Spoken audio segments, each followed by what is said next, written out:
tarde, boa tarde.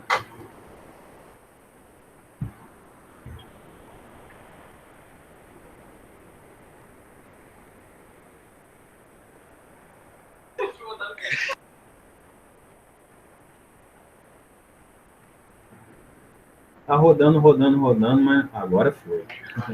Agora começou a gravar. Isso. Pessoal, temos poucas pessoas ainda, espero que cheguem mais. O projeto da mesma forma da primeira formação com o Lucas, tem a intenção de apoiar a nossa educação, né? A nossa formação para sempre ter novidades, sempre rever algumas coisas que a gente já conhece e também ver coisas novas. O Elton é um parceiraço na época de Instituto Federal. Isso aí. Eu falo, ele viu uma caixinha que a Andriele, nossa colega parceira lá, perguntou uma vez se eu sinto saudade do IFRJ. Eu falei que eu não sinto saudade do IFRJ, não. Eu sinto saudade das pessoas. Verdade, Porque, verdade. Te entendo. assim, foram muitos anos ali dentro, com altos e baixos. Ele conhece muito bem minha história do mais baixo possível, que foi na saída, né? Mas as pessoas marcaram muito minha vida. O quadro que as pessoas mais próximas assinaram tá ali pendurado no corredor da minha casa, porque Top. realmente fez muito sentido na minha vida, tudo que eu passei ali, as pessoas fizeram muito sentido na minha vida em diversos aspectos, e o Elton foi uma delas. A gente começou a sonhar um sonho de fazer uma mão, né, Elton? Isso aí. Parou no meio do caminho, mas um dia a gente volta com essa proposta ainda. Cara, Mas tô evoluindo com algumas coisas, tá? Aí, ó. Tô evoluindo com algumas coisas. Parado não fiquei, não. Aí, ó, maravilha. E o Elton, eu vou pedir para ele se apresentar melhor todo o currículo dele, mas é professor do Instituto Federal desde quando começou o campus Volta Redonda, né, Elton? Isso aí, Desde desde 2008. dos primeiros lá. Eu É. cheguei no Instituto em 2010 para estudar, fazer licenciatura em matemática. Ele é professor da automação, não tive contato como professor lá. Em 2014 eu entrei, 2014, Foi. 13 ou 14, algum dos dois. Eu entrei como assistente de administração, me formei em 2016, e todo esse processo de trabalhar e estudar, a gente ficou muito próximo, e eu fiquei próximo da maioria das pessoas ali, e como sendo também coordenador de licitações, ele comprando muitas coisas, também coordenador da área Muitos dele, robôs então, na muitos época. robôs, então a gente ficou muito próximo. É um prazer recebê-lo aqui, cara, para falar desse assunto que você domina muito bem. Eu já participei de palestras suas sobre o assunto, formação, na verdade, não foi palestra, né? Foi uma formação pelo Instituto Federal. Só pelo que eu ouvi, eu já aprendi muito. Então, Sim. eu fiz questão de trazer para o pessoal. Essas são duas escolas que eu trabalho aqui, ó. São duas escolas que eu tenho um amor muito grande, porque são as duas primeiras escolas públicas que eu trabalho e trabalhei aqui em Maceió. E aí a gente com o projeto social, a gente quer apoiar as escolas, apoiar a educação, apoiar para melhorar a educação da nossa escola. E a educação passa pelos educadores, e aí passa educadores de uma maneira geral, são os professores, a gestão, a parte administrativa, e a gente acredita muito que trazer essas coisas novas ou até rever alguns conceitos antigos para a gente voltar e repensar e tal, podem ajudar nesse processo. E também fazer um trabalho com os alunos que a gente está começando a planejar agora para poder trabalhar com eles, mesmo em meio à pandemia. Então, esse é o cenário, essas são as pessoas das escolas que eu amo trabalhar, gosto muito das pessoas que fazem parte desse meio comigo, e é um prazer estar fazendo o projeto dentro dessas duas escolas e trazendo você. Muito obrigado, viu? Antes de passar a palavra para você, cara, só queria dizer que eu comentei, o seu eu vou falar em off depois, tá? Mas eu Tá. comentei nos grupos que a gente ia sortear um livro. O livro é Opa. esse, do Rick Chester, Pega a Visão, não sei se vocês conhecem, é um livro sensacional, conta a história do Rick Chester. É o rapaz que vendia água no Rio de Janeiro e Ah, sei. hoje é um cara rico, milionário, porque com a forma dele de vender e de ver o mundo, ele atraiu pessoas, hoje dá palestras e assim, hoje deslanchou, mas assim, a história dele é fantástica, vale a pena, e a gente vai fazer o sorteio desse livro aqui hoje para as pessoas que estão aqui. O seu, depois eu converso com você. Tranquilo. Eu vou fazer o seguinte, eu vou me comprometer para te mandar um livro do Glauter Januzzi, O Poder do People Chain, Massa. para que você possa sortear aí nos próximos, Nossa, tá? massa E demais. com dedicatória dele. Massa demais, pô. Tá? Então, é o meu compromisso aí contigo. E depois no privado a gente acerta esses detalhes, você me passa o endereço, eu pego com ele a dedicatória e a gente acerta isso daí. Mas também é um cara que está focado no poder da transformação através de comunidades, através de auxílios de pessoas, é um cara fantástico. Pô, que massa, Bem parecido cara. com o trabalho que você está fazendo aí. Pô, que honra. Obrigado, cara. Agradeço demais. A palavra é sua, meu irmão. Fique à vontade. Valeu, obrigado. Gente, primeiramente, boa tarde. Eu vou me apresentar com mais calma daqui a pouquinho. Ao longo da palestra tem um momento que eu paro e falo um pouquinho sobre a minha formação e tudo, né? Mas só para a gente introduzir, meu nome é Elton Sereno, como o Tuller já falou, sou professor aqui do IFRJ desde 2008. Tive o prazer de, em 2016, fazer parte de uma capacitação coordenada pela CETEC, né, pelo MEC, e eu tive a oportunidade de ir para a Finlândia e estudar lá durante um certo tempo. A gente fez um ano de capacitação, uma parte foi na Finlândia, outra parte a gente realizou os nossos projetos aqui no Brasil. E foi interessante que eu pude mudar muito a minha forma de pensar, né? Hoje que todo mundo fala do mindset, né? Eu mudei muito a minha forma de pensar com relação à educação, né? Eu tenho uma formação na área de engenharia, eu sou engenheiro mecânico, sou especialista em engenharia mecatrônica, mestre em robótica e hoje apaixonado pela área de educação.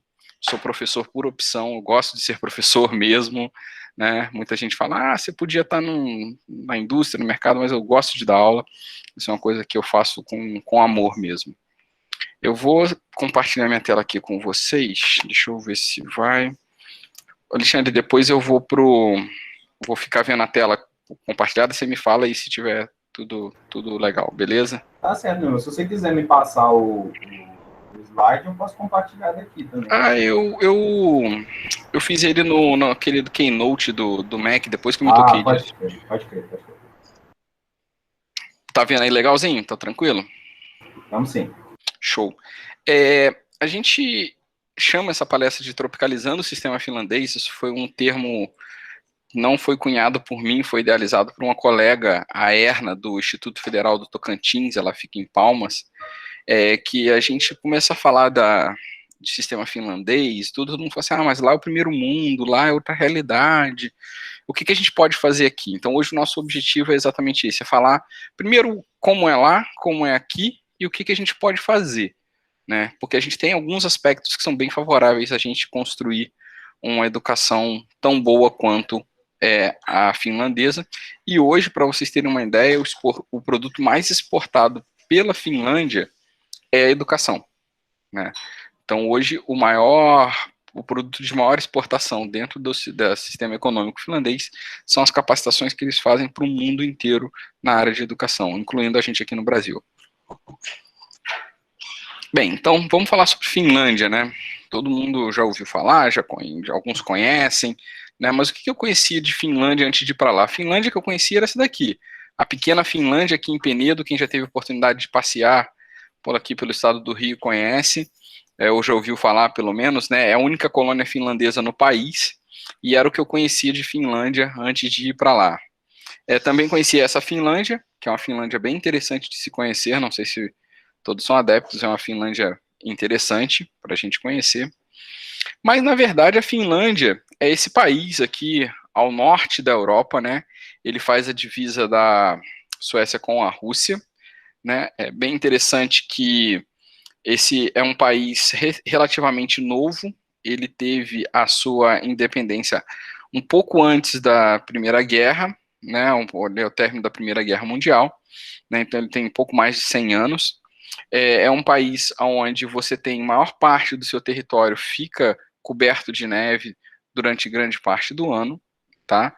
Ele é uma ex-colônia sueca, então é um país com algumas peculiaridades. Foi, por exemplo, muita gente não sabe, mas foi o país que pagou a segunda maior bônus, não é bônus, né? Mas a segunda maior multa de guerra, digamos assim, só perdendo para o Japão.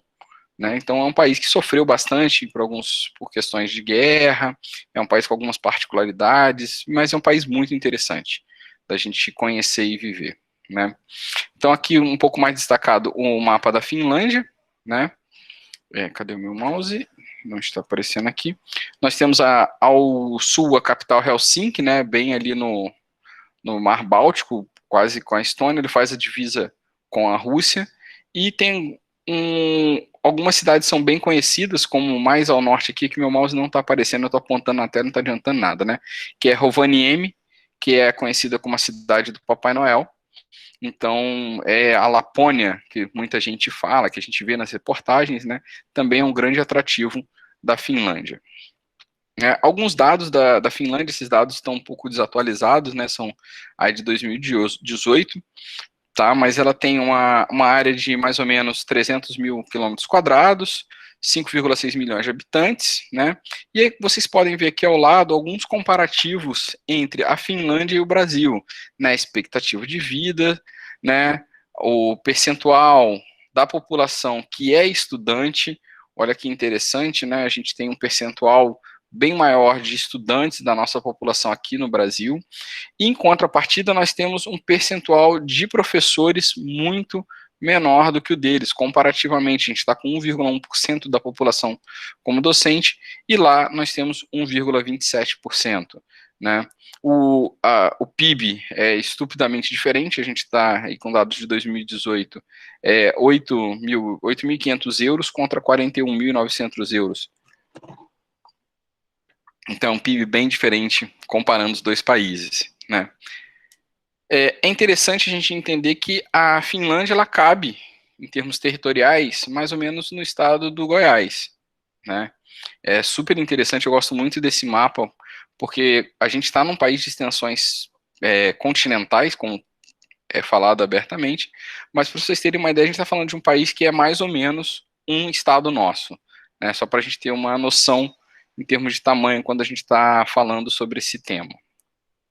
Né? Algumas curiosidades, a Finlândia é o país inventor da sauna, né, a sauna seca, e eles jogam água nessas pedras para poder subir o vapor, é bem, bem interessante. A sauna é um momento cultural deles muito forte, né, e a tradição lá é você tomar banho de sauna nu e depois mergulhar no lago, ele estando congelado ou não. É interessante que para a cultura deles, a sauna é um momento mais democrático, onde você não importa se é rico ou pobre, ali dentro todos são iguais. É bem bacana essa cultura. Né, eles também inventaram os corredores de pratos de armário, isso eu achei fantástico quando eu cheguei lá para morar, eu falei, gente, por que eu nunca pensei nisso antes? É uma coisa muito legal. Né? São desenvolvedores do Linux, que é uma linguagem também que tem esse conceito de universalidade, de software livre, open source e tudo. Né? É a cidade da Nokia, né? Nokia, na verdade, é uma cidade que ficava até próxima à cidade onde eu fiquei, foi a cidade onde surgiu a fábrica de celulares, que durante muito tempo esteve à frente no mercado, né? E tem a maior densidade de bandas de heavy metal, né, de rock, populacionalmente falando, e tem algumas bandas, inclusive, famosas, que são bandas finlandesas. Tá? Então, só um pouquinho sobre algumas curiosidades quando a gente fala da Finlândia. Né? E eles também inventaram alguns jogos, tipo o Angry Birds. Para vocês terem uma ideia, o Angry Birds ele surgiu dentro de uma universidade com alunos do primeiro ano de formação. tá? É um trabalho que a universidade faz. No término do ano, todo o aluno tem que desenvolver, todo grupo de alunos tem que desenvolver um jogo, e um desses que foi desenvolvido foi o Angry Birds, que foi um sucesso mundial, né? Outro jogo que também foi desenvolvido e se tornou um sucesso mundial é o Clash of Clans e o Clash Royale, que foi desenvolvido no mesmo sistema, né, de ter sido criado por alunos universitários em formação ainda, tá? Falando um pouquinho sobre mim, né, eu sou professor do IFRJ desde 2008, como eu havia dito, e tive uma formação toda na área dura, digamos assim, né, toda na área de mecânica. Eu fiz meu curso técnico em mecânica, depois já caí logo na engenharia, fiz minha especialização, meu mestrado, e mesmo com essa formação já estava dando aula, e fui me dando aula muito, como eu falo com meus alunos, com os colegas, né, eu fui fazendo na prática, porque eu via como meus professores me davam aula, falava, pô, esse cara eu acho legal, vou tentar dar uma aula igual a ele. Esse cara eu já não acho legal a aula dele, eu vou tentar ser diferente. E assim, de forma empírica, eu fui aprendendo e praticando o meu saber docente, até que em 2016 eu fiz minha especialização em ensino vocacional pela Universidade de Ciências Aplicadas de Tampere, que é a segunda maior cidade lá da Finlândia, onde eu pude ver muita coisa que eu fazia tinha nome, e pude refletir muito sobre minha prática docente, que eu acho que é o principal que a gente está querendo fazer aqui, essas reflexões, né? Falar rapidamente um pouquinho sobre a cidade de Tampere, né? Ela é conhecida como a cidade dos lagos, né? Porque ela é cercada de grandes lagos que no inverno ficam congelados, tá? Então, a vista panorâmica da cidade. Era uma cidade que foi criada com muitas fábricas, principalmente na parte de tecidos, né? Então, ela tinha um potencial fabril muito grande, que começou a decair fortemente pela concorrência, principalmente oriental, e hoje ela é uma cidade puramente universitária, assim, onde você tem ainda uma parte produtiva que não é voltada para a área de educação, mas hoje o forte dela é a universidade, a inovação, ela tem polos de desenvolvimento para startups, para pequenas empresas. Então o foco dessa cidade hoje é ser esse berço tecnológico dentro do país, né? Aí estão aqui algumas fotos esse é um campo de tulipas que ficou próximo da onde eu morava, né, os lagos aqui, eu vou passar bem rápido, né, sim, é o sol da meia-noite, né, lá eu pude viver isso, a gente foi numa época que não estava nevando, né, estava no fim do inverno, na verdade, início da primavera, e a gente pegava o sol, esse era o pôr do sol eterno que a gente via lá, né. Então, falando um pouquinho da universidade, né, Universidade de Ciências Aplicadas de Tampere, né, essa é a universidade que vocês estão vendo, né, o prédio principal, ela tem alguns polos, assim como a maioria das universidades aqui no nosso país, né, lá é muito comum os estudantes usarem bicicleta, aqui era final de período, já tinha muita gente de férias, mas nas primeiras semanas de aula, estacionamento só ficava um caminho realmente para você passar de pessoas, o resto era só bicicletas que ficavam ali, é bem interessante isso. No início, eu tive a oportunidade de ver neve, a única vez na vida que eu vi neve foram 2 dias lá, foi logo no início do mês de abril, que a gente pegou um pouquinho de neve, né? Mas ela tem uma estrutura universitária toda voltada para os estudantes. Isso é uma sala de aula tradicional, independente do curso que a gente esteja fazendo, né? Onde você tem cadeiras, sofás para você poder formar grupos, para você poder estar tendo uma aula tradicional, digamos assim, né? Essa é a biblioteca, ela tem um espaço de leitura, esse espaço eu achei muito bonito, essa imagem, onde eles colocaram todos esses tsurus, né, que são aqueles passarinhos japoneses, para criar um ambiente confortável para as pessoas que estavam lendo, e aqui embaixo desses tsurus tinha uma série de puffs e cadeiras para as pessoas realmente ficarem lendo, era bem bacana.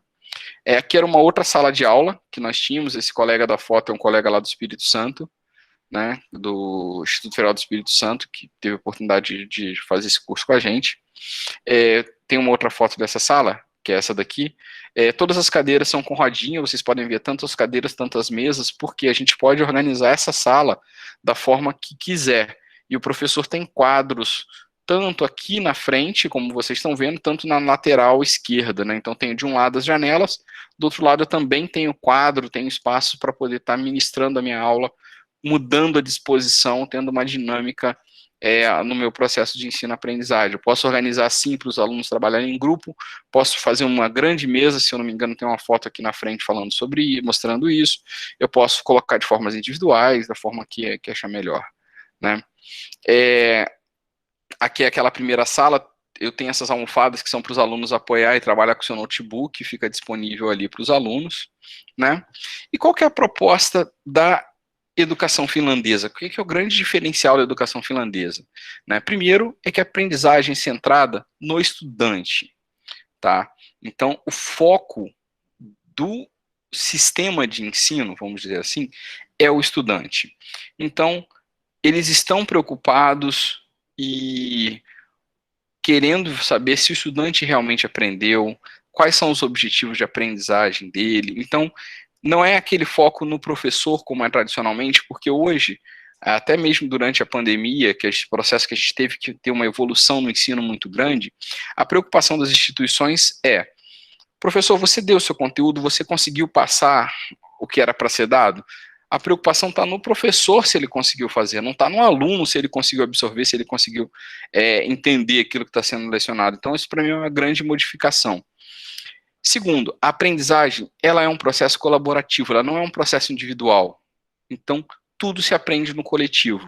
Então, os trabalhos são muito realizados em grupo, existem muitas atividades que são realizadas tanto em sala, tanto fora, em ambientes fora de sala de aula, de forma coletiva, em duplas, em grupos, porque existe o entendimento que a aprendizagem, ela se dá a todo momento, em todo lugar, que é o lifelong learning, né? É o aprendizado ao longo da vida. Você não aprende só neste ambiente que é a sala de aula, você tem um aprendizado a todo momento. Se você está brincando com seus alunos, com seus colegas, você está aprendendo. Se você está andando num parque com a sua família, você está aprendendo. Então, o aprendizado ele é um processo contínuo, ele não é feito somente em sala de aula. Uma outra proposta é o less is more, menos é mais, né? Então, eles falam menos ensino, mais aprendizagem.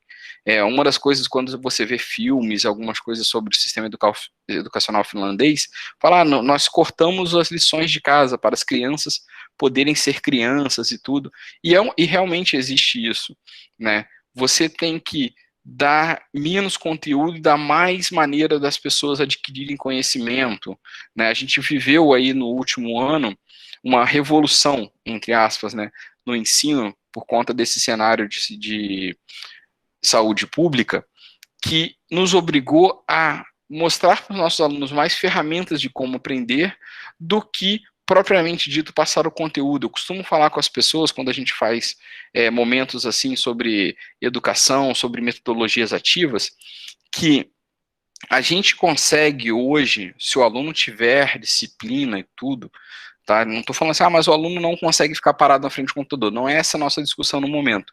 Mas o aluno consegue, através do YouTube, de forma gratuita, assistir videoaulas que vão dar para ele o conteúdo que possibilitam que ele faça o Enseja e seja aprovado, faça o Enem e seja aprovado. Então, nós, professores, a escola, não é mais o único ambiente onde o aluno vai se capacitar. Quando eu comecei a estudar no curso técnico, né, final dos anos 90, se eu quisesse um livro e não tivesse na biblioteca, era super caro, era completamente difícil conseguir. Estava começando a surgir a internet. Hoje você bota lá no Google, você baixa o PDF, de forma legal ou não, não vou entrar nesse mérito agora, mas qualquer material. Então, é interessante que nós, professores, entendamos que nosso papel mudou. Nós não somos mais os únicos detentores. Então, aquele momento de sala de aula tem que ser um momento a mais, tem que ser uma coisa, não é o único momento que o aluno vai conhecer aquilo. Eu não sou a única pessoa capaz de ensinar aquilo para o meu aluno, né? Eu conversei uma vez com um grupo de professores, a gente estava fazendo um bate-papo aqui sobre educação, eu falei assim, poxa, eu me sinto frustrado quando eu vou entrar para uma atividade com meus alunos, ou até mesmo para uma avaliação, e o aluno está ali tirando dúvida com o YouTube, e ele podia estar tirando dúvida comigo. Quer dizer, tem quantas vezes o aluno ele não tira dúvida com o professor, mas vai lá no YouTube e aprende? O nosso papel não seria tirar a dúvida dele? Então, por que a gente não faz uma sala de aula invertida? E aí tem vários papos que a gente poderia falar sobre isso, né? E aprendizagem por competência. Né? É muito interessante que a metodologia de ensino deles lá, ela não trabalha se o aluno sabe o conteúdo X, mas se ele tem uma competência que possibilita ele conhecer aquilo que ele comprove, que é aquela atividade, né? A gente teve a oportunidade, por exemplo, de ir numa escola que é parecida com uma escola agrícola, o aluno faz o equivalente ao segundo grau e uma formação técnica na área de agricultura. E quando o aluno chega lá, geralmente são alunos filhos de fazendeiros, filhos que já têm um certo contato com o campo, digamos assim. Quando o aluno chega lá, o professor que vai acompanhar ele, né, a pessoa que vai ser o orientador dele, o mentor, digamos assim, ele pergunta, poxa, você já sabe, por exemplo, operar trator? Já. Você já fez isso na sua vida? Já fiz. Pô, então vem cá, opera esse trator aqui para mim. Ah, opera. Beleza, você não precisa, ele não vai precisar fazer as aulas de operar trator, por exemplo, porque ele já tem aquela competência, ele vai poder focar em desenvolver novas habilidades, ele já comprovou aquela competência. Então, isso também é uma coisa bem bacana que a gente tem que começar a aplicar efetivamente aqui, tá? Alguns princípios da educação finlandesa, que também são muito importantes e norteadores, né? O primeiro dele é a questão da igualdade, né? Todos os alunos são iguais, aprendem de forma igual. Se perguntar qual é a melhor escola daquela cidade, é a mais perto da sua casa. Né? E o que aqui no Brasil não é tão comum. Você chega, se você está de mudança, vai para uma nova cidade, você está com filhos pequenos, você vai perguntar, poxa, qual que é a melhor escola que eu quero colocar meu filho? Né? Lá não, todas as escolas são iguais e gratuitas. Isso é muito interessante. Você tem o seu estudo garantido, tá, de forma gratuita. E é legal que, se uma determinada cidade está precisando ter uma escola, a gente pode ir lá e abrir a escola, não tem problema. Só que quem paga não é o aluno, quem paga é o governo para a escola, né? Isso é muito interessante. Então, para a população, o ensino sim é gratuito, né? E é um ensino individualizado. Então, já que meu foco é centrado no aluno, eu tenho um plano de estudo individual para este aluno, tá? A gente vai falar um pouquinho dele mais para frente. A educação é feita na prática, é o learning by doing, né? Principalmente nas formações técnicas independentes da área, né? Então, o aluno ele faz muito para depois ver a teoria. É baseado na confiança. E aí essa história da confiança foi bem engraçado, que a gente estava numa determinada universidade, numa escola de ensino médio, né? Seria equivalente ao nosso ensino médio, uma high school. E a gente perguntou para a professora de matemática, como que você faz a avaliação dos seus alunos? Aquela tradicional pergunta, né? Aí ela falou assim, existem alguns exercícios que eles fazem, né? E depois eles respondem algumas questões, como se fosse uma prova. E aí um professor, colega nosso, perguntou assim, poxa, mas eles não copiam essa lista de exercícios, não? Aí ela olhou com uma cara assim, tipo, como assim? Não, eles não querem aprender, então eles não copiam. Aí eu falei assim, filha, vai pro Brasil. Passa uma lista de exercícios, você vai ver como que é. Mas os professores, eles acreditam realmente que o aluno quer aprender e que ele está fazendo aquilo. Então, existe uma confiança, né? E muita independência. Aqui eu vejo cada vez mais algumas instituições que você tem que ficar o tempo todo amparando o aluno para que ele possa se formar. Lá, não é que a gente não vai dar um auxílio, é diferente, tá? Mas a gente deixa o aluno mais independente para que ele possa ter o processo de ensino-aprendizado de uma forma pessoal, para que ele realmente possa crescer como pessoa. Então, a independência que a gente fala do aluno é que ele busque e trilhe seus próprios caminhos. A gente vai fazer uma orientação. Isso é uma grande diferença, tá? Bem, o sistema finlandês de ensino, como que funciona? Né? E aí vocês vão ver que existem muitas familiaridades com o nosso sistema finlandês, com o nosso sistema brasileiro, tá? Eu tenho a pré-escola, né? Ali a parte de alfabetização, né? Depois eu tenho ali 9 anos de educação básica, tá? Olha exatamente o que a gente está fazendo aqui. Hoje nós temos do primeiro ao 9º ano, né? Então tem ali 9 anos de educação básica, tá? Que essa parte, assim como aqui no Brasil, existe uma cobrança muito forte do governo para que todas as crianças estejam na escola, e etc, etc, etc. Quando acaba a educação básica, ele tem duas opções. Ele pode ir para o Matriculation Examination, que seria equivalente ao nosso ensino médio, né, o Upper Secondary School, que aí é só uma escola onde ele vai se preparar para a universidade, ou ele pode ir para o Vocational School, que são as escolas técnicas, tá? Similar ao que acontece aqui no Brasil. Então, você saiu da educação básica, você pode fazer o segundo grau normal ou fazer uma formação técnica, ok? Ao término desses 3 anos, você pode ir para a universidade ou ir para o mercado de trabalho, no caso, o pessoal da área vocacional. Nas universidades, você pode fazer sua graduação, seu bacharelado, mestrado e até o doutorado, normal. Ou você pode ir para as universidades de ciências aplicadas, onde você vai fazer só o mestrado e o doutorado. Tá? É bem parecido com o nosso sistema aqui. É muito similar ao sistema. Existem algumas diferenças, mas principalmente na área de formação dos professores. E eu vou mostrar agora para vocês. Tá? Gente, se vocês tiverem alguma dúvida, por favor, parem e me perguntem. Eu não estou vendo o chat, tá? Então pode parar e perguntar mesmo, tá bom? Ô, Elton. Sim? Você prefere que abra o microfone e pergunte, ou quer que vá escrevendo no chat e depois pare um momento para... Cara, pode abrir e perguntar, até porque eu não estou vendo o chat. Aí depois, se alguém quiser ao final fazer alguma outra pergunta, consideração, fala de boa, beleza? Tem poucas pessoas também, acho que não vai ficar... Tranquilo. Pode abrir, né? Beleza. Pode ficar à vontade, tá bom? Eu estou no trânsito, viu, gente? Por isso que eu não estou escrevendo nada no chat. Então, aí é melhor para poder falar. Quem está no trânsito pode melhor falar mesmo, tá bom? Então, olha só, vou falar um pouquinho sobre os professores na Finlândia, né? Eu falei que existe uma grande diferença entre nós, professores, aqui e professor na Finlândia. Eu falo até por mim mesmo, que tenho uma experiência docente aí, vem saindo da graduação, né? Então, os professores que são lá do kindergarten, né, que são a parte da pré-escola, tá?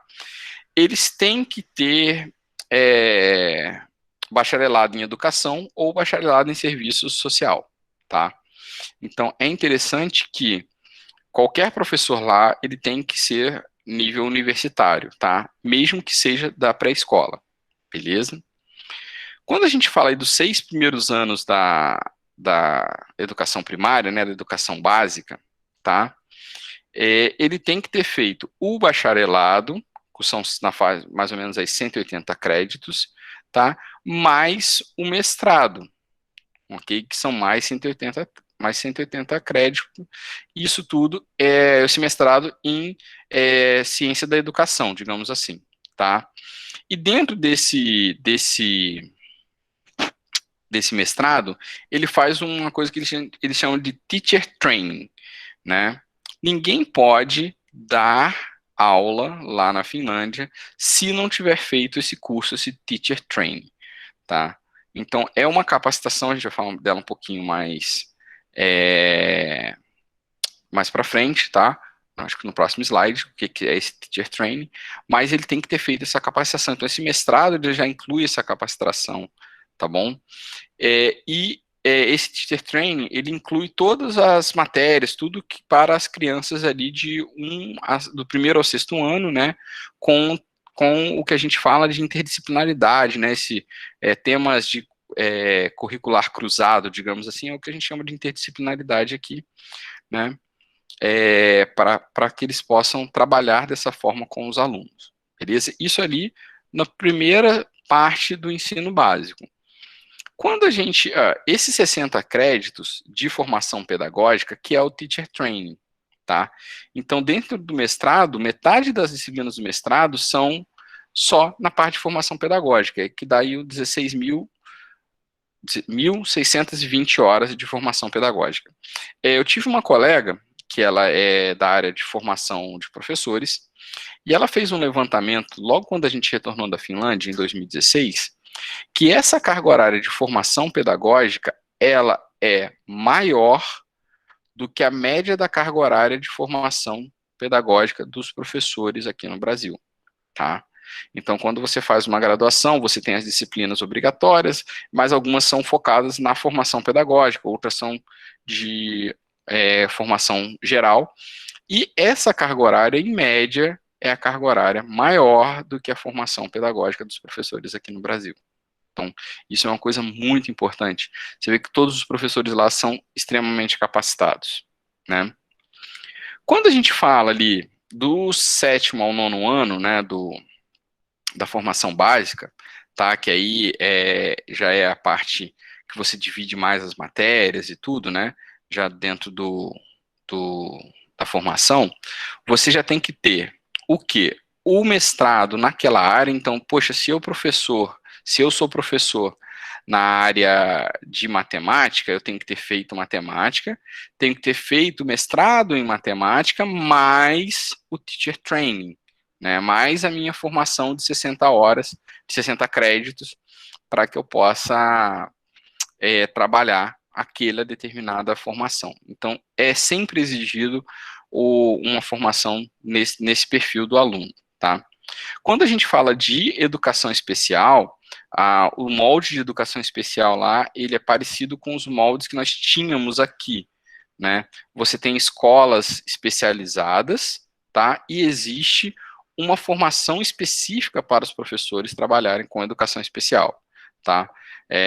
Elton, então quer dizer que lá não tem inclusão? Sim, existe a questão da inclusão, mas entende que na formação, principalmente na formação básica ali, você tem que ter uma atenção maior àquele aluno que precisa de um cuidado diferenciado. Então a escola, ela é preparada para isso, tá? Então existem as escolas especializadas para a educação especial. E quando a gente fala da educação vocacional ou da formação técnica, né, o professor, ele precisa ter o mestrado, né, o bacharelado ou mestrado, aqui nesse caso é a única exceção para a questão da formação exigida do mestrado, mas ele precisa ter o teacher training. Então ele obrigatoriamente precisa ter aquele curso ali de no mínimo 60 créditos, né, 1.620 horas, e precisa ter obrigatoriamente 3 anos de experiência profissional na área que ele quer atuar, né? E isso possibilita uma formação técnica, digamos assim, muito legal para os alunos, tá?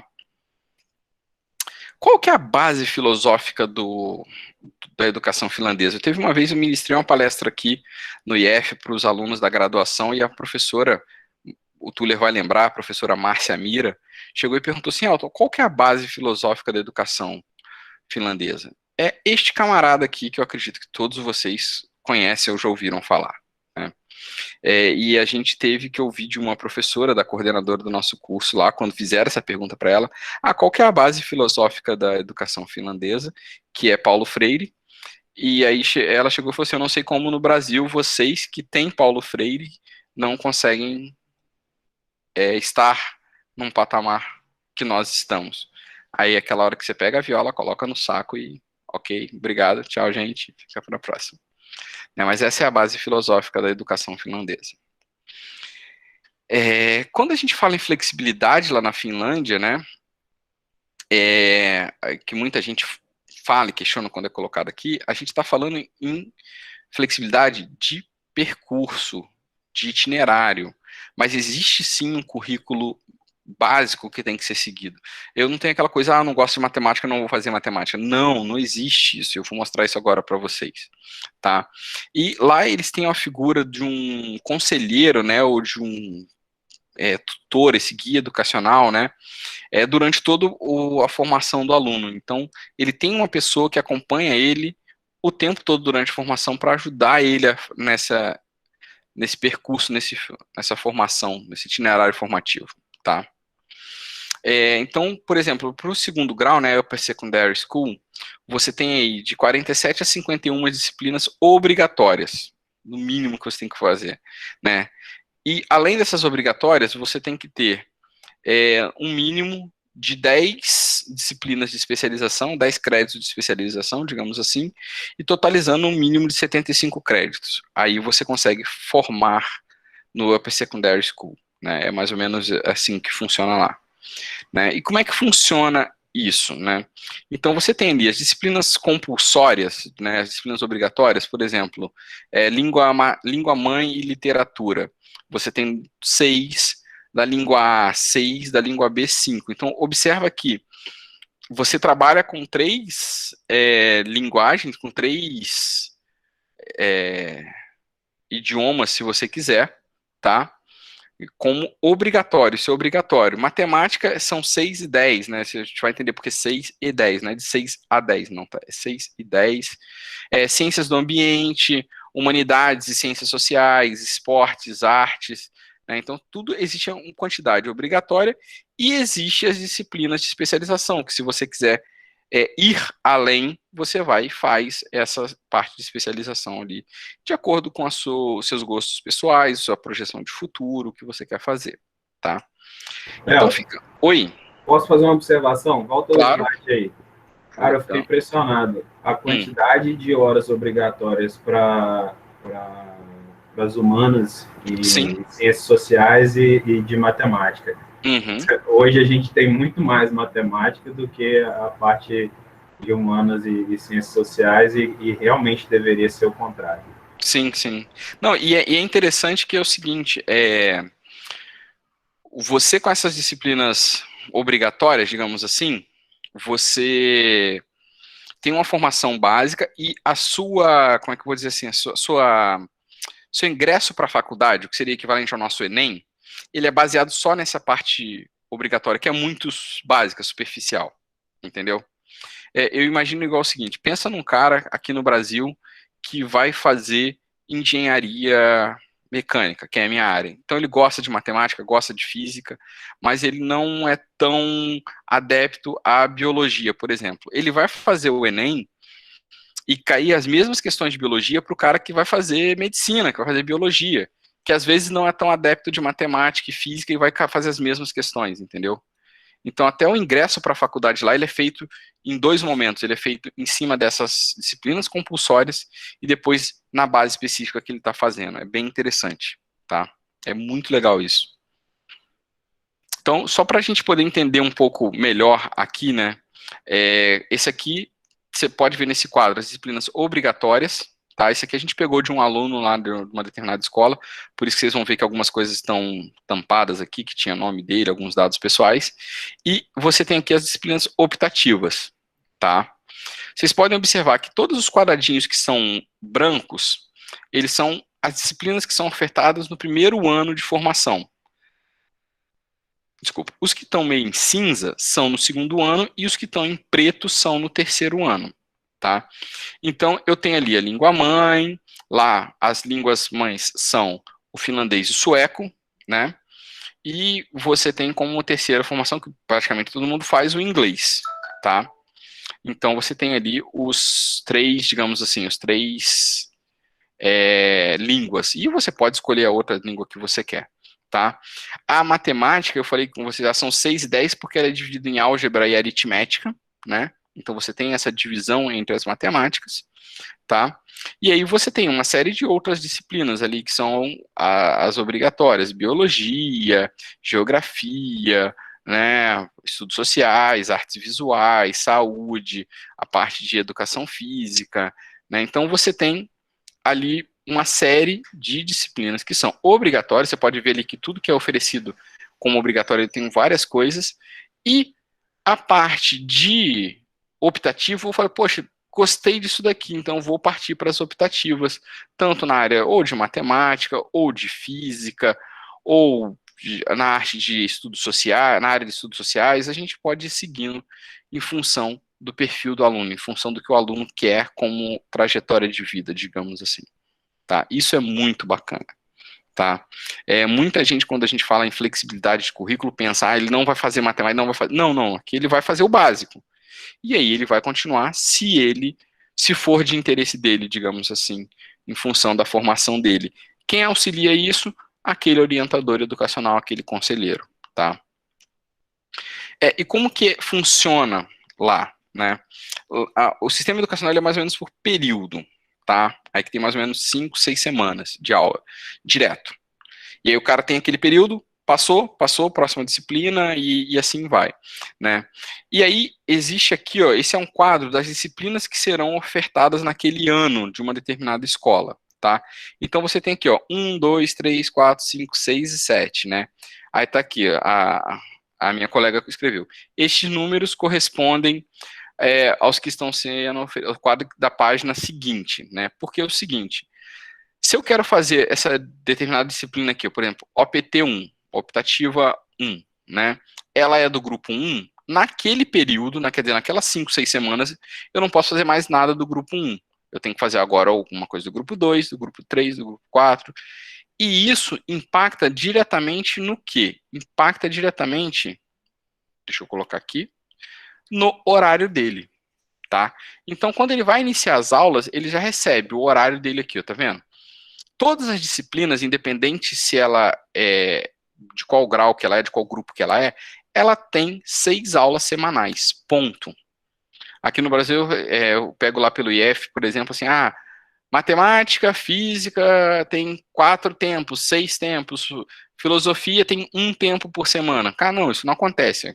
Você tem todas as disciplinas com 6 tempos semanais dentro daquele período.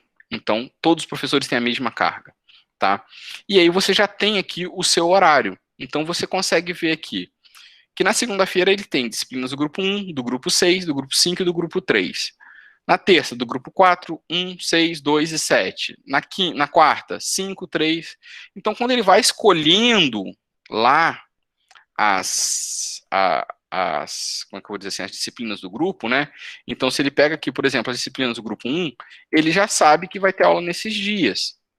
Ele pega do grupo 3 e ele vai montando todo o horário dele, a flexibilidade curricular dele, desta forma. E aí ele tem aquele período de 6 semanas de aula, ele é avaliado, tudo, e depois ele já segue para as próximas disciplinas do período. Tá? Dessa forma que funciona o sistema lá. E todos os professores, todas as disciplinas têm a mesma carga horária dentro da semana. Tá? Igualdade. Lembra que eu falei lá de uma das bases do sistema educacional finlandês? Isso não vale só para os alunos, vale também para as nossas disciplinas. Tá? E aqui algumas fotos de alguns ambientes escolares para vocês conhecerem. Isso aqui é uma escola de ensino médio, tá? Esse é o refeitório dos alunos, lá ao fundo fica o bandejão, e aqui vocês podem ver mais à esquerda, perto dessa parte azul aqui, que eu não sei se é uma calça, alguma coisa assim, ou só uma mochila. Tem... as nossas, pô. Oi? Igualzinho às nossas, pô. É igualzinho, não, isso aqui vocês estão vendo aqui é um palco, para que tem um piano, tem alguns equipamentos para os alunos fazerem a apresentação. É bem, bem bacana, tá? Aqui à direita a biblioteca, onde estão esses livros expostos, é bem interessante. Isso aqui é uma outra escola que a gente visitou, e essa turma estava fazendo o ensaio da disciplina de música que eles iam apresentar no final do período. Eles iam ter tipo um festival de música. Isso era aula, tá? Isso era aula de música. A gente estava visitando eles na quadra e teve a oportunidade de ver a aula de música. Olha que interessante a aula de música. Isso aqui é uma aula de informática e não tem como fugir muito, né? Laboratório de informática é meio laboratório de informática, né? Então, são os computadores, o professor sim é bem, bem mais tradicional. Aqui é uma coisa que eu achei super interessante, já tinha visto isso há alguns anos atrás, né? Mas o professor tem esse equipamento aqui que é a evolução do retroprojetor, né? Uma câmera que fica filmando ali e projetando lá na frente o que o professor está fazendo. Então ela está fazendo, essa aqui é uma turma de matemática 15, se eu não me engano, alguma coisa assim. É a matemática bem mais avançada, ela está resolvendo aqui uma função, em vez de ficar escrevendo um quadro, ela está resolvendo aqui, está projetando para os alunos ali, é bem interessante. E depois ela mostra para eles como é que usa na calculadora, como é que faz a integral na calculadora. Tá? Essa aqui é uma turma bem avançada de matemática, eles estão tendo aula aqui de limite, derivadas e integrais, né, no ensino médio, tá? Isso não é faculdade, isso é ensino médio. Mas são os alunos que estão fazendo aquelas optativas de matemática, porque eles querem já, no exame admissional para a faculdade, cai essa parte aí para eles, né? Aqui, enquanto você tem professor que jamais quer que o aluno faça qualquer tipo de cálculo com calculadora, lá a professora mostra como que usa a calculadora para poder desenvolver aquela, como que usa uma ferramenta, né, para aquilo, né. Esse aqui é a sala de aula já dentro da universidade onde nós participamos, é uma aula da minha turma, né, então você vê a dinâmica que a gente consegue pôr na sala de aula devido à flexibilidade de espaço.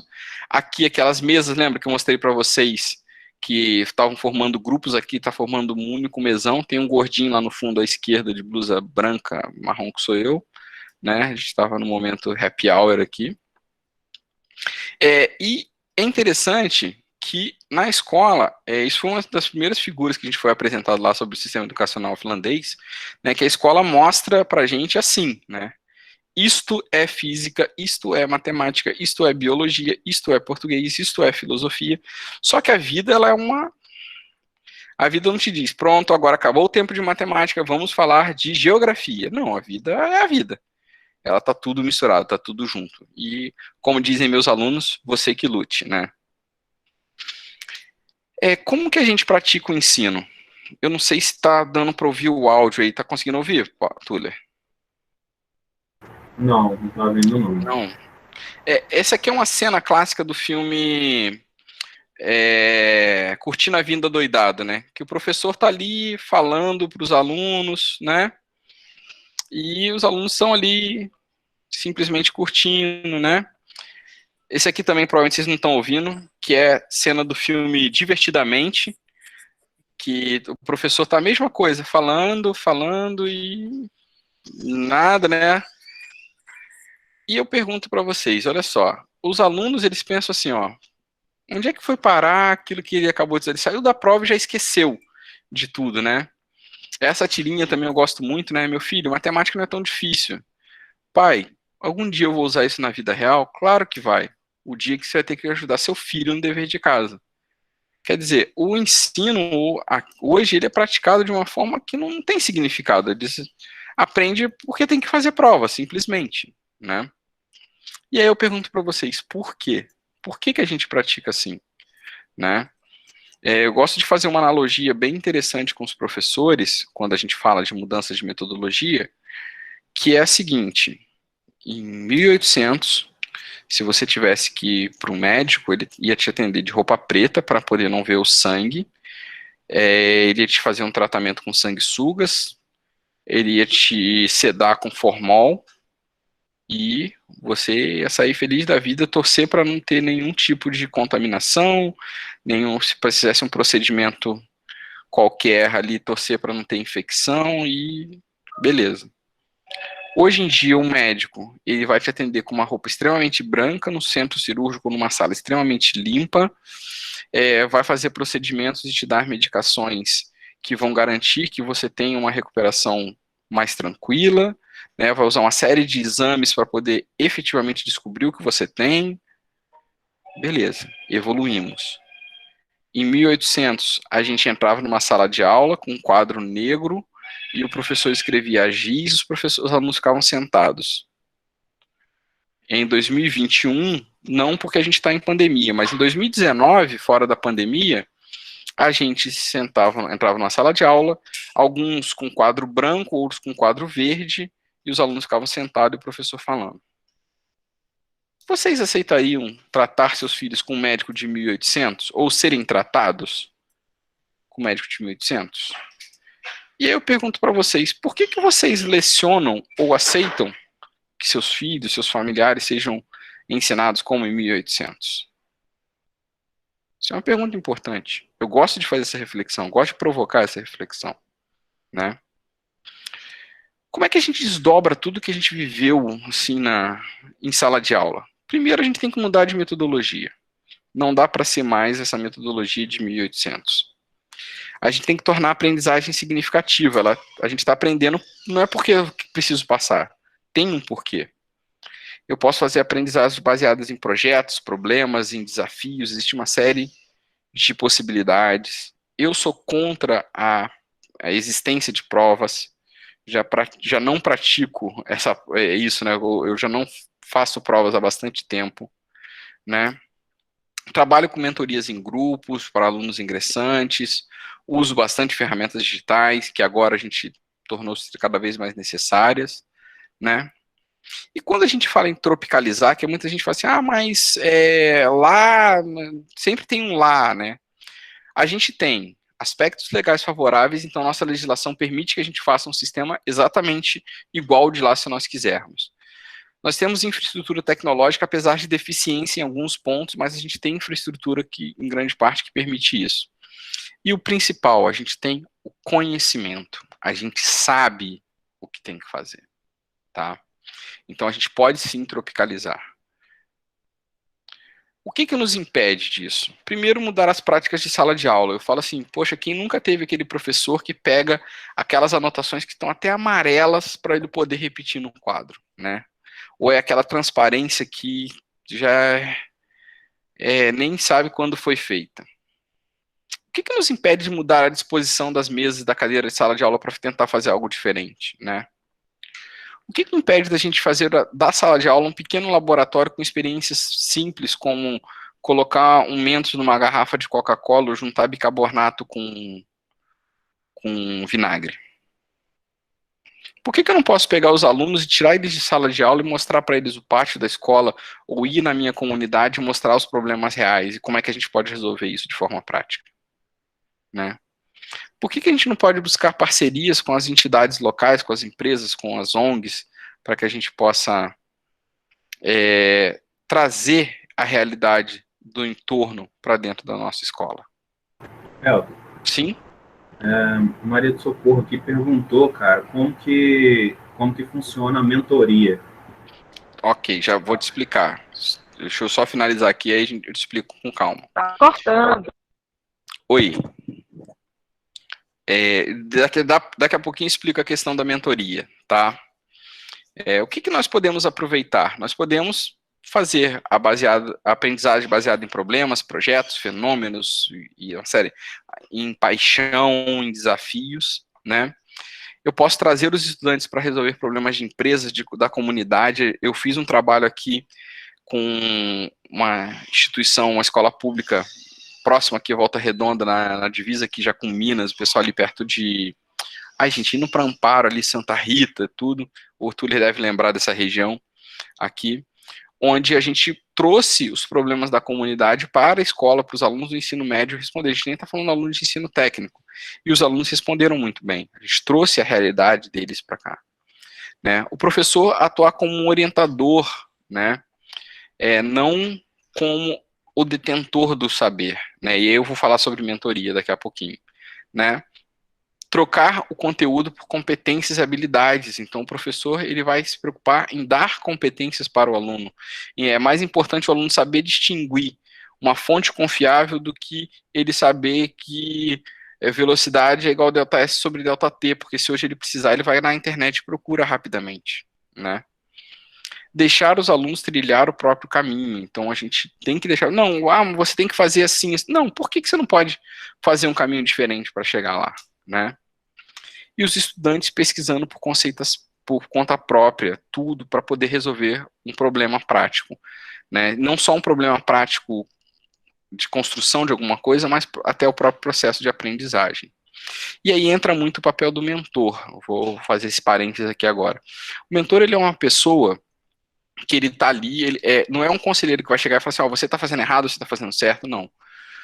Ele vai pegar o conhecimento que ele tem e vai orientar aquela pessoa a trilhar um caminho, mas quem diz, quem faz o caminho é o próprio estudante. Então, o aluno que chega e fala, eu quero fazer isso, isso, isso, ok, você pode fazer dessa forma, você pode fazer dessa, você vai provocando o seu estudante para que ele possa tentar buscar o caminho, tentar buscar o conhecimento da melhor forma. Tá? A gente não vai simplesmente pegar e falar assim, eu quero ser um músico. Tá, então eu vou começar a te ensinar a tocar música aqui, você vai pegar essa partitura, vai aprender a ler, e quando você... Não é isso. Poxa, por que você quer aprender? Você gosta de quê? Eu gosto mais de música clássica e tudo. Então aí você começa a trabalhar com esse aluno, começa a desenvolver as competências dele, faz com que ele trilhe seu próprio caminho, óbvio, usando a sua experiência, Tá? Então, o mentor, ele é uma pessoa que tem uma expertise, ele tem uma experiência num determinado ramo, num determinado segmento, e ele usa essa experiência para poder orientar e auxiliar um aluno ou uma pessoa que está sendo mentorada. Tá? E aí eu deixo um parênteses, eu falei aquela hora com o Tuller, né, que eu vou enviar para ele um livro do Glauter Januzzi. Eu também sou mentor dentro de uma ONG chamada Atitude Infinita, que é a ONG do Glauter, e a gente tem esse objetivo de pegar jovens, né, para que a gente possa auxiliá-los a trilhar o caminho. E eu hoje faço parte de um grupo de mentores junto com pessoas super, que eu acho assim, gente, eu queria estar próximo delas fisicamente nos encontros de mentoria, como o próprio Glauter, como a Juliana Monaro, que é apresentadora do Pequenas Empresas, Grandes Negócios, junto com outros grandes gênios aí na área de startups, por exemplo, outros na área de marketing, outros na área de educação. Então, a gente pega o que a gente sabe e ajuda as pessoas a se desenvolverem. Esse é o papel do mentor, tá? Bem, eu deixo aqui para vocês meus contatos, né, se vocês precisarem aí qualquer coisa, pode mandar um e-mail. Tem o meu site que tem algumas coisinhas sobre Finlândia, tem algumas coisinhas sobre metodologias ativas, algumas coisas sobre robótica, impressão 3D, e tem coisa pra caramba para falar para vocês. Tá? Então deixo aí meus contatos e vou abrir agora para as perguntas. Deixa eu finalizar aqui. Elton, Diga. Junto com a questão da mentoria, a Maria do Socorro perguntou se você tem algum artigo de alguma dessas atividades práticas que você fez com seus alunos. Então, o artigo, ele ainda não foi publicado, então não posso te passar, mas tem vários relatos de experiências que estão lá no meu site, que a gente pode também fazer alguns momentos assim. Eu sou coautor de 2 capítulos de um livro, que ele é digital, Tuller, depois você me lembra, eu passo para você, onde a gente fala sobre metodologias ativas e ali eu falo um pouco sobre as experiências exitosas que eu tive. Aí ali é um livro bem interessante, que foi feito aqui pelo pessoal da UGB FERP, talvez você lembre, né, Tuller, dessa universidade, e cada capítulo fala sobre uma metodologia ativa, e eu sou coautor de 2 capítulos deles. Nossa, demais. Eu vi o Tojal levantando a mão, não sei se ele tinha alguma pergunta para fazer, e a Maria do Socorro pediu para depois você deixar o seu contato de novo para tirar print. Tá. Quer falar, Tojal? Foi não, tem não. Eu ia dar o parabéns a PT errado aí. Tranquilo. Vou compartilhar aqui então a tela para vocês tirarem o print e depois eu coloco no chat também. E, pô, se você não se importar, Alexandre, depois eu te mando a apresentação e você encaminha para eles. Claro. Também. Beleza, entendeu? A gente tem essa apresentação aí e caminho para vocês. Beleza? Professor, Diga. professor Heitor, não é isso? Elton, desculpa. Sim. Não, tranquilo.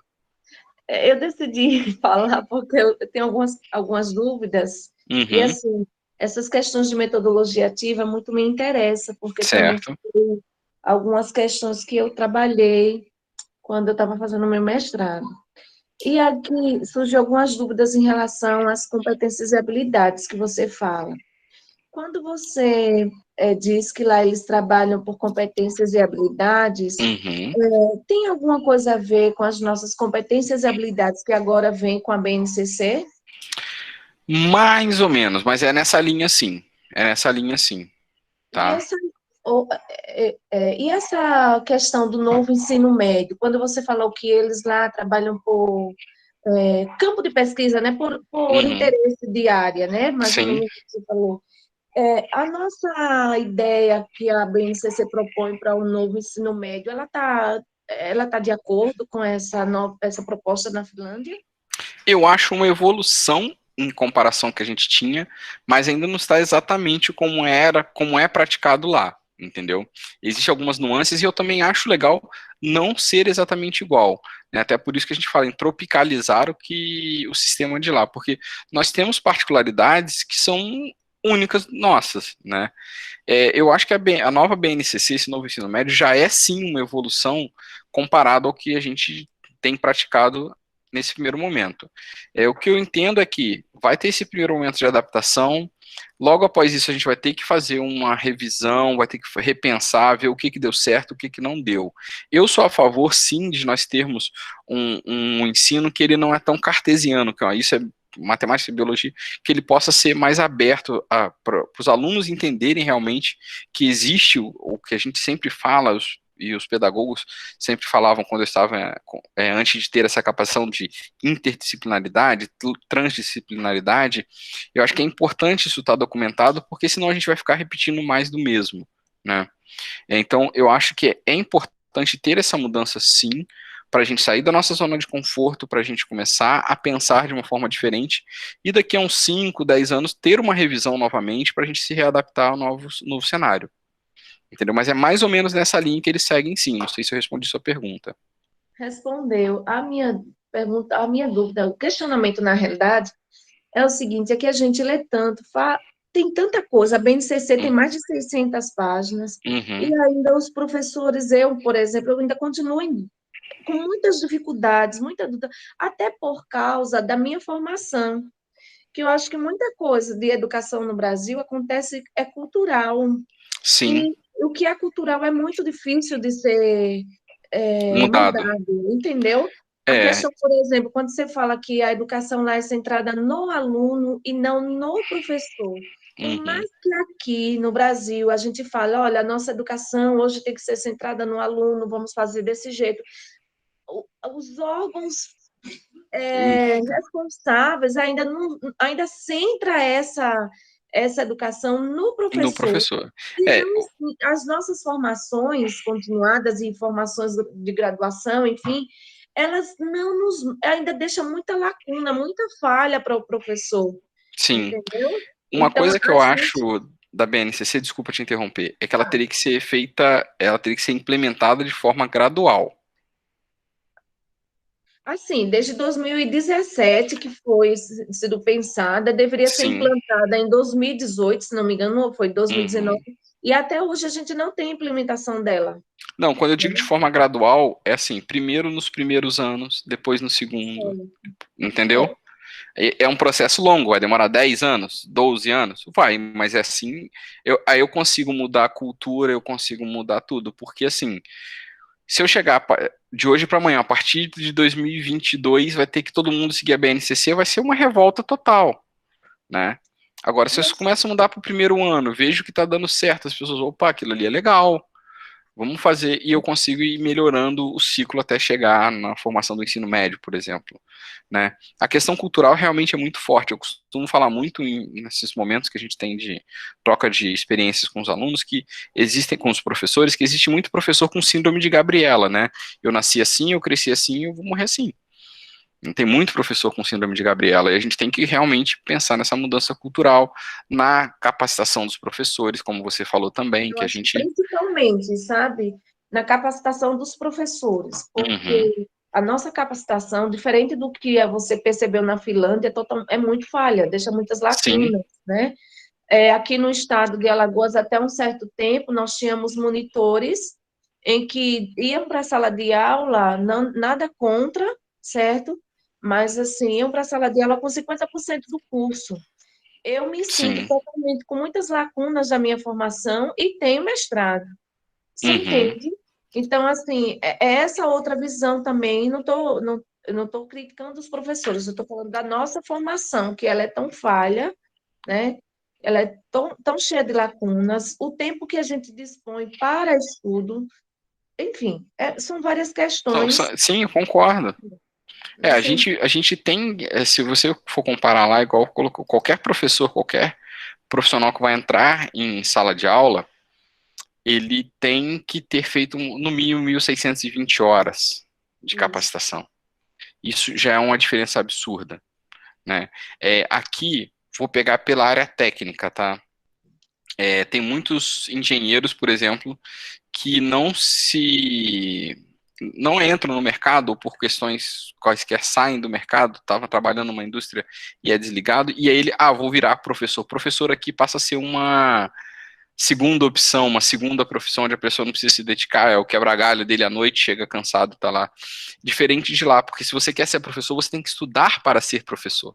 Isso. né? Então você está ali porque você gosta, porque você faz aquilo, porque você se preparou para aquilo, não porque não teve outra opção. Né? É a opção. Exatamente. Isso para mim foi uma coisa muito bacana. Diga. Só contribuir com uma discussão nesse sentido, que até puxando sardinha para a formação do Instituto Federal, a formação que eu tive foi uma formação excelente. Sim. E você que está trabalhando aí sabe que tinham lacunas que foram melhoradas depois que eu saí, inclusive houve uma readequação ali no currículo da formação, principalmente matemática. A gente era formado realmente para dar aula para ensino superior. A gente tinha análise 1 e análise 2. Antes inclusive, de eu me formar, teve uma transformação que tinha análise complexa. Não sei se você lembra disso. Lembro. São os bagulho que não formam aluno de ensino médio. E a gente era formado para poder dar aula para, no máximo, ensino médio, né? Sim, sim. E aí, assim, você vê que é uma instituição que forma professores. Na parte de graduação, só forma professores, porque só tem licenciatura de matemática e física. Existe, sim, uma preocupação na base pedagógica, em como ensinar, em várias formas de se ensinar a mesma coisa, mas, mesmo assim, existe uma falha grave em botar o foco no professor. Exatamente. Esses currículos que não fazem sentido para o ensino médio, né? Exatamente. Mas, assim, isso é um trabalho de formiguinha, quer dizer, se a nossa geração de professor já está consciente que isso está acontecendo e se propõe a fazer diferente, já é um começo para mim, entendeu? Então, fico bem tranquilo com isso. Você agora está conseguindo ver o chat, cara? Tem uma pergunta. Agora tô. Sim, agora tô. Enorme, inclusive. Sim, eu vou dar uma olhada aqui. Abrir o chat para falar, porque é um cara que tem uma voz, além de ser lindo, tem uma voz linda. Fala aí, James. Boa noite. Bicho, eu já coloquei no chat porque eu não tô afim de falar não hoje. Professor Elton, parabéns aí, viu? Pela palestra, maravilhoso. Obrigado. Quando você começava a falar, antes mesmo de citar a base filosófica, eu já começava a me reconhecer com algumas coisinhas ali. E eu digo, já vai começar a falar aí de um tal de comunista aí, né? De um tal de Paulo Freire. Mas é que o povo não entende, cara, né? Que isso daí não tem nada a ver com ideologia, tem a ver com o que dá certo e o que não dá. Exatamente. Infelizmente, o que eu coloquei na pergunta, infelizmente, o que se culpa bastante, né? Patrono da educação e não deu certo. É porque, na verdade, eu até já conversei com o Tula a respeito disso. Infelizmente, Paulo Freire não entra na escola atualmente, né? Muito se fala de que a gente tem como patrono da educação, mas, assim, pelo que eu me entendo por gente, a sala de aula sempre foi essa questão de dar foco ao conteúdo, não aprendizagem, né? Exatamente. De não perceber o aluno como um ser pensante, né? De perceber o aluno como o Freire traz para a gente como uma tábua rasa, né? Que precisa ser ali preenchida. E daí eu acho que a gente perde essa oportunidade de ver a riqueza, de aprender junto com o aluno. Então, assim, Tula sabe muito bem o que tem sido também a minha batalha dentro da sala de aula e fora dela também, Eu né? imagino. E a gente tem acreditado, continua acreditando, afinal de contas, eu acho que o professor, quando entra numa sala de aula, ele tem que acreditar no que ele está fazendo, porque se não acreditar mais no que está fazendo, não tem nem que entrar numa sala de aula. Eu falo o seguinte, o médico, ele é um profissional super importante, que ele lida com vidas, né? Óbvio que quando você está mal, você vai lá no médico e daí ele vai tratar você para que você não morra. O Sim, professor, ele é tão importante quanto, porque ele lida com sonhos. Se verdade. o aluno chega numa sala de aula, o professor tem o potencial de matar o sonho dele. Pode ter Verdade. certeza. Então, assim, quando você entra numa sala de aula, você tem que colocar isso em mente. independente do seu salário, independente das condições. Você tem que saber que você está lidando com sonhos e você pode matar ou incentivar o sonho do seu aluno, né? E graças a Deus, assim, é essa lógica que eu tenho ido para a minha sala de aula, para as minhas aulas, e tem dado certo até hoje. Óbvio que não dá certo 100%, nada dá, mas tem dado certo. Não, é isso mesmo, a gente tem que continuar insistindo no que a gente acredita, no que a gente acha que é o correto, né? Eu costumo falar o seguinte, é um processo lento, é um processo que a gente talvez não veja resultado grande agora, mas eu vejo cada vez mais pessoas querendo essa mudança, então isso para mim é muito bom, né? Por exemplo, eu vejo na nossa geração de professores aqui, muita gente querendo mudar. Para você ter uma ideia, quão foi importante a mudança, né, do processo finlandês que a gente está falando aqui, que é o nosso CERN agora, eles no pós-guerra, no final da década de 40, eles estavam devastados, o país estava totalmente destruído por conta da questão da guerra, e eles falaram assim, bem, como que a gente pode reerguer a educação, como que a gente pode reerguer a nação? Através da educação. Então, vai ser assim que a gente vai fazer. E aí eles fizeram toda essa revolução. Para você ter uma ideia, é uma coisa que é boba, mas quando eu descobri isso, eu falei assim, gente, como assim? Né? Os filmes na Finlândia, não existe filme dublado, igual a gente tem aqui no Brasil, não existe. Ou o filme, ele é na língua, em finlandês, na língua nativa, ou ele é feito na língua do filme, né, e com legendas em finlandês. Isso foi a frustração que eu tive, que eu paguei para ir no cinema e não fiquei nem meia hora vendo Vingadores, porque o inglês até que ia, mas o finlandês eu ficava prestando atenção o tempo todo e não conseguia entender nada. E aí a gente perguntou para a professora nossa lá, né, para Cisco, Cisco, por que não tem, se eu não consigo ver a legenda em inglês, por exemplo? Ela falou assim, não, porque isso foi uma opção na década de 70, para que as pessoas aprendam a ouvir em inglês, que é onde vem a maioria dos filmes, principalmente na época, né? E aprendam a ler rápido, que a legenda está em finlandês. Então, olha assim, que bobeira, né? Mas quantas vezes eu já não ouvi as pessoas falando assim, não vou ver filme legendado não, que eu tenho preguiça de ler, né? E aí, assim, pô, para você se divertir, você vai estar ali exercitando uma coisa básica da educação, que é a leitura.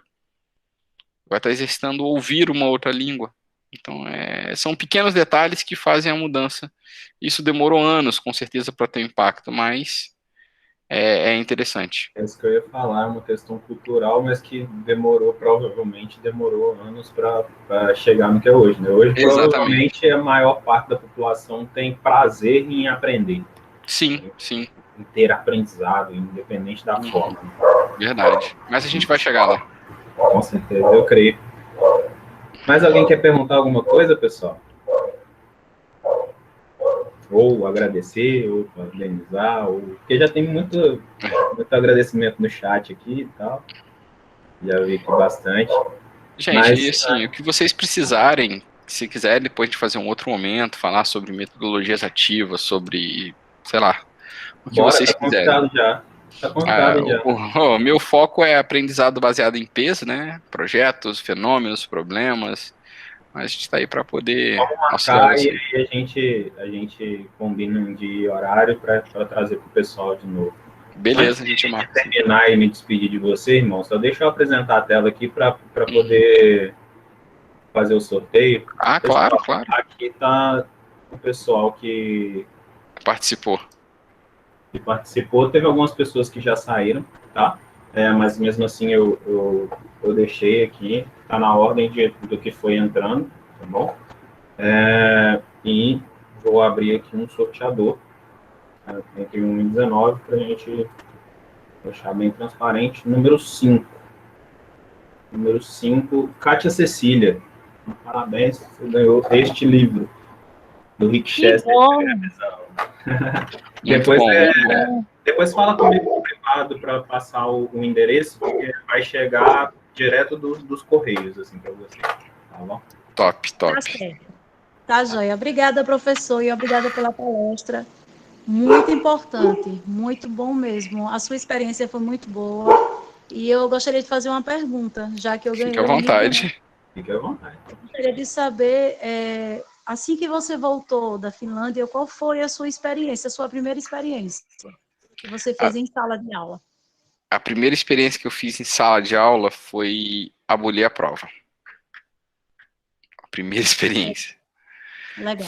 Foi assim, eu voltei e falei, não vou fazer mais prova e não vou, e foi a primeira coisa que eu fiz, né, assim, fiz algumas coisas que não deram certo em termos de metodologias ativas e tudo, a gente pode fazer um momento de bate-papo sobre isso, né, tentei aplicar algumas ferramentas que nem todas funcionaram, mas assim, o de grande impacto foi, não vou fazer mais prova e desde então não faço mais. E como é que fica, Heitor, na questão da instituição que você trabalha? Porque a prova é institucionalizada aqui no Brasil, né? Então, o regulamento da minha instituição diz que eu Em tenho. Alagoas, principalmente, porque é obrigatório ter simulado. Eu ia até comentar isso que você disse, que a Que gente tem isso? uma legislação que favorece, mas a legislação do Estado, por exemplo, ela obriga a ter um simulado. As outras avaliações a gente decide, mas é obrigatório ter um simulado, então não é tão flexível assim. Quanto é? Então, aqui a instituição ela diz que eu tenho que ter duas ferramentas avaliativas. Ela não me diz claramente a palavra prova. Então eu pego as brechas da legislação e dou meu jeitinho, entendeu? Ela não diz a palavra prova. Então eu estou muito tranquilo nesse sentido. Então, Eu me tô lembro bem. do evento que eu participei do IF, e eu até guardei Uhum. isso, né, na minha cabeça, que eu te perguntei e você respondeu exatamente isso. Que a sua experiência com os alunos foi eles escolherem como que vai ser a avaliação. Eles que Exatamente. escolhem o formato. Eu fiquei com isso na cabeça, mas a gente já estava em pandemia, continuamos Sim. nela, então não deu ainda para Não só o aplicar. formato, mas quanto que vale cada instrumento. Nossa, Né? demais. Gente, mais alguma pergunta? Se não tiver, meu irmão, muito obrigado, cara, foi Oh, que isso, meu sensacional. amigo. E já fica o convite, vamos organizar para falar Vamos fechar sim, vamos fechar. Vai ser um sobre prazer. metodologia ativa, tudo que você já aplicou, experiências mesmo, para a gente Show. trocar essas experiências e assim que puder, principalmente no presencial, né, a gente Vão aí, aplicar, né, testar aqui também. com certeza.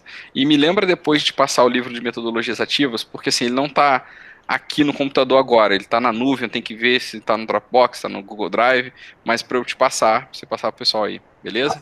Que E, ele é gente, gratuito mesmo, então. massa demais. Gente, muito obrigado pela presença. O Projeto Dínamos, de novo, eu agradeço muito a presença de vocês. A gente está aqui realmente para poder trazer coisas novas e apoiar a nossa educação para que a gente realmente melhore cada vez mais. Não que a gente não saiba ou que a gente não aprendeu, mas são essas coisinhas de adequações, de relembrar coisas, adaptar coisas, como o Elton trouxe, a adaptação de muitas coisas que ele trouxe da Finlândia, então para trazer isso para a nossa realidade e testar mesmo, para a gente começar a startar essa mudança que precisa começar em algum lugar. Em algum lugar tem que começar. Então, que seja com a gente, que seja trabalho. Sejamos a mudança que nós queremos. Exatamente. Então, muito obrigado pela presença de vocês, de verdade. Valeu, meu amigo. Na Tamo próxima, junto. eu aguardo vocês aqui. Meu irmão, obrigado. Valeu. Um Abraço. abração. Tchau, tchau. Tchau, gente.